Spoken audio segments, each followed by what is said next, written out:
যদি বিধানসভালৈ সঁচাকৈ আপোনালোকে আমাক পঠিয়ায় এবাৰ 26ত আমি অকলে চৰকাৰ কৰিব নোৱাৰোঁ, কিন্তু 20 জন যদি MLA জিকো আমাৰ ইচাৰাত চৰকাৰ, আমাৰ কথা মতেহে চৰকাৰ। আৰু যদি আমাৰ কথা আমাৰ ওপৰত ভিত্তি কৰি যদি চৰকাৰ হয় 5টা কাম কৰে, 5টা নক'ব 4টা কাম। কি কাম কৰিম জানেনে? 1 নম্বৰ, অসমত আকাশলৈ চাই থাকি কঠীয়া পৰা অৱস্থাটো নাইকিয়া কৰি দিম, চব পথাৰতে পানী দিম, কোনো অসমীয়াই আৰু পানী পাবৰ কাৰণে মিছাতে ভেকুলী দিয়া পাতিব নালাগে, চবৰ পথাৰত পানী দিয়া হ'ব, চবে নিজৰ পথাৰত বছৰত 3বাৰ খেতি কৰিব লাগিব, যদি 3বাৰ খেতি কৰে মাটিৰ খাজনাও ফ্ৰী কৰি দিম, আৰু যদি 3বাৰ খেতি কৰে এখন গাঁৱত 3খন 4খন ট্ৰেক্টৰ ডাঙৰ ট্ৰেক্টৰ চৰকাৰৰ পৰা ফ্ৰী কৰি দিম, আৰু যদি খেতি নকৰে তেতিয়াহ'লে খাজনা 5 গুণ বঢ়াই দিম। খেতি নকৰে গম পাইছে নাই? খেতি নকৰি পেলাই থৈ ক'ৰবাত পৃথিৱীত মানুহ ধনী হ'ব পাৰিব নেকি? একবাৰ খেতি কৰে তাকো বানপানী হ'লে সেইবাৰো নহয়, খৰাং হ'লে সেইবাৰো নহয়, কিন্তু কি কৰি খাব? মই আপোনালোকক এটাই কথা কৈছো, শপত লৈ থৈছো, মই সেইদিনালৈকে নকৰো যিদিনালৈকে অসমে ৰাতি বছৰত 3-4বাৰ খেতি কৰিবলৈ শিকাই থৈ যাওঁ, মই তেতিয়ালৈকে নকৰো। মই ৰাইজৰ দলে অসমৰ প্ৰত্যেকডৰা পথাৰৰ বছৰৰ সকলো সময়তে খেতি কৰাই চব খেতিয়ককে ধনী কৰাইহে ভাল মানে বেয়া হ'ব।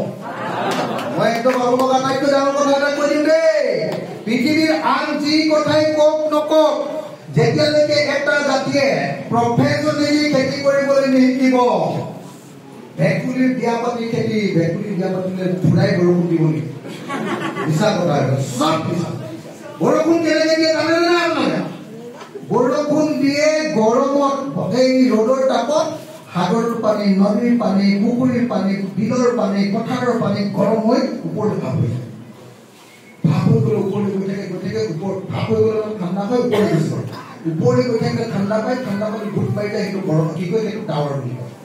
ডাৱৰটো বতাহে ঠেলি লৈ গৈ যেতিয়া ডাঙৰকে ধামকে পৰ্বতত খুন্দা মাৰি দিব, তললৈ পাতে। এতিয়া মোক কওকচোন, ভেকুলী বিয়া পানী গৰম হ'ব নেকি পথাৰত? হ'ব নেকি? সাগৰৰ পানী, নদীৰ পানী গৰম হ'ব নেকি? উতলিব নেকি? এই ভেকুলী বিয়া পাতিলে বৰষুণ নহয়, বুজিলে নাই? সেইকাৰণে মই আপোনালোকক এটাই কথা ক'বলৈ ক'লো যে যদি ৰাইজৰ দলৰ নেতৃত্ব বা ৰাইজৰ দলৰ সহযোগত চৰকাৰ হয়, 5 বছৰৰ ভিতৰত অসমৰ চব পথাৰতে পানী যোগান দিয়া হ'ব। ভাল মানে বেয়া হ'ব?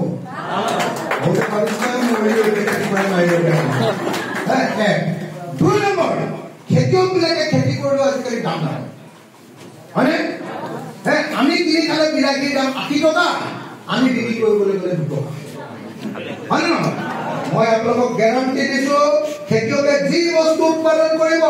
প্ৰত্যেকটো বস্তুৰ আচল দাম মিনিমাম ছাপোৰ্ট প্ৰাইচ দি খেতিয়কবিলাকৰ পৰা হয় কিনি লোৱা হ'ব, নহ'লে আইন বনাই বেপাৰীয়ে যাতে কম দামত কিনিব নোৱাৰে আৰু কম দামত কিনা বেপাৰীটোক জেলত যাতে দিব পাৰোঁ তাৰ ব্যৱস্থা।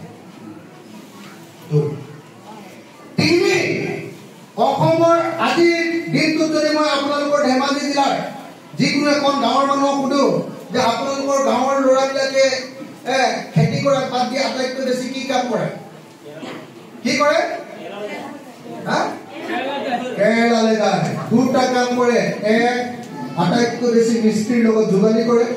হয় নে নহয়? হাজিৰা কৰে। 2, কেৰেলা, বেংগলোৰ বা চেন্নাই যায়, হয় নে নহয়?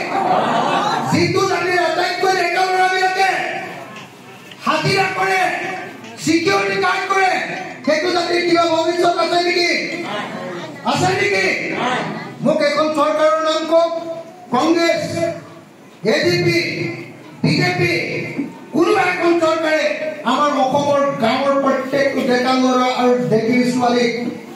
গাঁৱৰ ছোৱালীক কাম দিবৰ কাৰণে এতিয়ালৈকে কিবা আঁচনি লৈছে নেকি? আল্টু ফাল্টু বিলাকে লৈ আছে, হয় নে নহয়? আল্টু ফাল্টু কি কৈছে যে কেৰেলালৈ যোৱা ল'ৰাবিলাক যদি মৰে তেতিয়াহ'লে ঘূৰাই দিবৰ কাৰণে কৈছে। মুখ্যমন্ত্ৰী হ'ল নাই, কেৰেলালৈ চিকিউৰিটি গাৰ্ড কৰিবলৈ যাব, তাত যদি মৰে অহা মানুহটোক ঘূৰাই প্লেনত ভৰাই দিব। অ' বাবা তুমি গাঁৱতে ল'ৰাটোক কাম এটা দেচোন যাতে কেৰেলাত গৈ মৰিবগে নালাগে হয়নে নহয় হিমন্ত বিশ্ব শৰ্মাই কৈছে বোলে মোৰ দিনত হিমন্ত বিশ্ব শৰ্মাৰ দিনত বোলে অসম এনেকুৱা উন্নতি পথত যাব যে টাটাই ইয়াত ছেমি কণ্ডাক্টৰ ইণ্ডাষ্ট্ৰী বুলি চবকে চাকৰি দিব বুঢ়াই পাছ কৰিব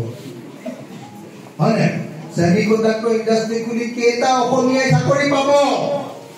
তাকো যদি পায় সেইটো লেবাৰ পাব হয়নে নহয় গতিকে মই আপোনালোকক এটাই কথা ক'ব খুজিছো যদি অসমৰ প্ৰত্যেকজন মা আৰু দেউতাৰ মুখ যদি উজ্বলাব লাগে দুখীয়া অসমীয়া পুৰুষ আৰু মহিলাক যদি ধনী কৰিব লাগে তেতিয়াহ'লে এটাই কাম কৰিব লাগিব প্ৰত্যেকখন গাঁৱতে সৰু সৰু ইণ্ডাষ্ট্ৰী MSME সৰু সৰু ইণ্ডাষ্ট্ৰী খুলি প্ৰত্যেকখন গাঁৱৰ পুৰুষ আৰু মহিলাক কাম দি চবকে ধনী হোৱাৰ ব্যৱস্থা কৰিব মই আপোনালোকক গেৰাণ্টি দিছো মই যেতিয়ালৈকে অসমৰ চব গাঁৱতে ইণ্ডাষ্ট্ৰী খুলিব নোৱাৰিম যেতিয়ালৈকে চব গাঁৱৰ ল'ৰা ছোৱালীবিলাকক কাম দিব নোৱাৰিম পুৰুষবিলাকক কাম দিব নোৱাৰিম মাতৃক 250 টকা বৃদ্ধ পেঞ্চন আৰু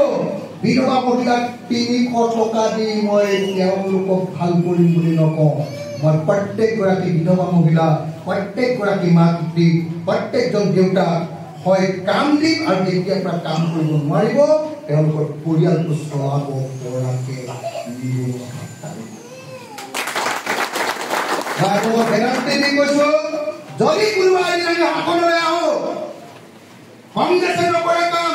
ADPয়ে নকৰা কাম BJPয়ে নকৰা কাম প্ৰত্যেকজন অসমীয়াক কৰ্ম সংস্থাপন প্ৰদান কৰাৰ কাম কৰিম বুলি আপোনালোকক সকলোৰে সন্মুখত মই প্ৰতিশ্ৰুতি কিতাপখনত লিখি থোৱা আছে এইবিলাক কথা চব এই কিতাপখনে প্ৰত্যেকজন অসমীয়াই পঢ়া উচিত আমাৰ সপোনৰ অসমখন ৰাইজৰ দ্বাৰা চৰকাৰ কৰিলে কি কি কাম কৰিম কেনেকে কৰিম চব কথা লিখি থোৱা আছে চাৰি কি কৰিম জানেনে চাৰি আজিৰ দিনটোত মই যে এই চোলাটো কিনিছো সেইটো অনলাইনৰ পৰা কিনিছো সেইটো কিনিছো আমাজনৰ পৰা আমাজন মানে আমেৰিকাৰ আটাইতকৈ ধনী কোম্পানীটো পৃথিৱীৰ আটাইতকৈ ধনী মানুহটো তেওঁৰ পৰা কিনিছো আৰু অসমীয়া ল'ৰাই খালি মোৰ ঘৰত এই পেণ্টটো দিবলৈ আহোঁতে 20 টকা ডেলিভাৰী বয়টো পোৱাৰ বাহিৰে চব পইচা সেই কোম্পানীটো পাইছে এই চোলাটো কিনিছো মই ফ্লিপকাৰ্টৰ পৰা এইটো কিনিছো মই ফ্লিপকাৰ্টৰ পৰা ফ্লিপকাৰ্ট মানে ইয়াৰ পইচাটো গৈছে চীনলৈ গোটেই খুচুৰা বেপাৰখন এইটো খুচুৰা বেপাৰ নহয় এটা বস্তু কিনা গোটেই খুচুৰা ৰিটেইল বিজনেছটো যদি আমেৰিকাৰ কোম্পানীয়ে কৰে চীনৰ কোম্পানীয়ে কৰে অসমীয়া মানুহ ক'ত ধনী হ'ব অম্বিকাজীয়ে কৈ গৈছে যে যদি জাতিক ধনী কৰিব লাগে জাতিৰ মুখত যদি পোহৰ আনিব লাগে তেতিয়াহ'লে পথাৰ আৰু বজাৰ দুইটা বস্তু জাতিৰ হাতত হয়নে নহয় নাই মই আপোনালোকক কথা দিছো যদি কোনোবা দিন ক্ষমতালৈ আহো ৰাইজৰ দল যদি ক্ষমতালৈ আহো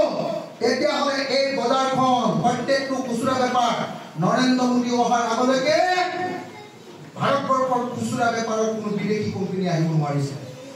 নৰেন্দ্ৰ মোদীয়ে সব বিদেশী কোম্পানীবিলাকক দিলে ইফালে কয় স্বদেশী ৰাষ্ট্ৰীয়তাবাদী সব বজাৰ বেপাৰ সম্পত্তি সববিলাক বিদেশী কোম্পানীক দিছে সেইকাৰণে মই আপোনালোকক একদম স্পষ্টকৈ ক'ব খোজো যি মানুহে বিজেপি কৰে সেই মানুহৰ দেশপ্ৰেম নাই যি মানুহে বিজেপি কৰে সেই মানুহে কেতিয়াও জাতিক ভাল নাপায় যি মানুহে বিজেপি কৰে তেওঁ কেৱল জাতিটোক বিক্ৰী কৰা কামতে সহায় কৰে আৰু যি মানুহে ৰাইজৰ দল কৰে সেই মানুহৰ ভিতৰত দেশপ্ৰেম আছে সেই মানুহ দুখীয়া হ'ব পাৰে কিন্তু সেই সেইকাৰণে ৰাইজৰ দলত আজি যিসকলে যোগদান কৰিছে মই আপোনালোকক কথা দিছো 4 নম্বৰ কামটো কৰিম যে অসমৰ বজাৰ সম্পূৰ্ণৰূপে অসমৰ মানুহৰ হাতলৈ অনা হ'ব অসমত বসবাস কৰা মানুহৰ হাতলৈ অনা হ'ব আৰু সব অসমীয়া মানুহক বজাৰ কৰিবলৈ শিকাম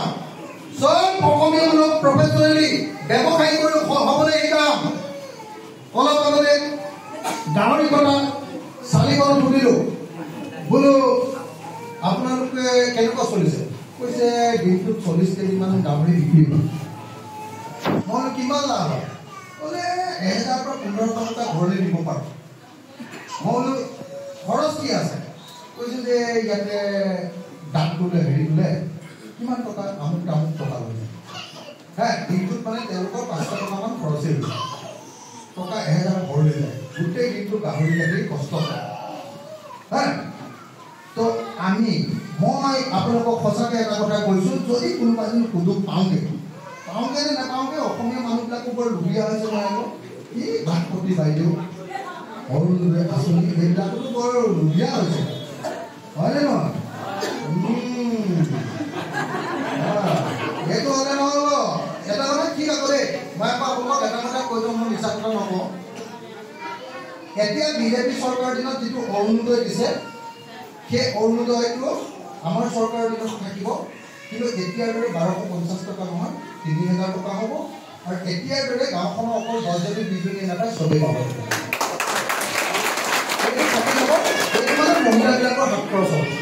তাৰপিছত কাম কৰি পইচা দিব দেই হ্যাঁ হ'ব মই এইখিনি কথাই ক'লো তেতিয়াহ'লে আপোনালোকে সঁচাকৈ মোক এটা কথা কওকচোন 2026ত ধেমাজি জিলাৰ পৰা আমাক এখন হ'লেও আসন আপোনালোকে উপহাৰ দিব নে নিদিয়ে কাম নাই দিব নে নিদিয়ে যদি দিয়ে তেতিয়াহ'লে সকলোৱে হাতৰ মুঠিটো ওপৰলৈ তোলক দিব নে নিদিয়ে ৰাইজৰ দিব নে নিদিয়ে এখন দিব তেতিয়াহ'লে আমি সকলোৱে থিয় হৈ এটা শপত লওঁ সকলোৱে থিয় হয় এই 18 15 মানুহজনীৰ এই হালধীয়াখন লৈ ল'ব হ'ব নিজৰ বেলেগ লৈ লওক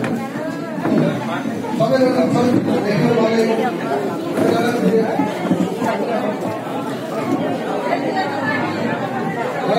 চবে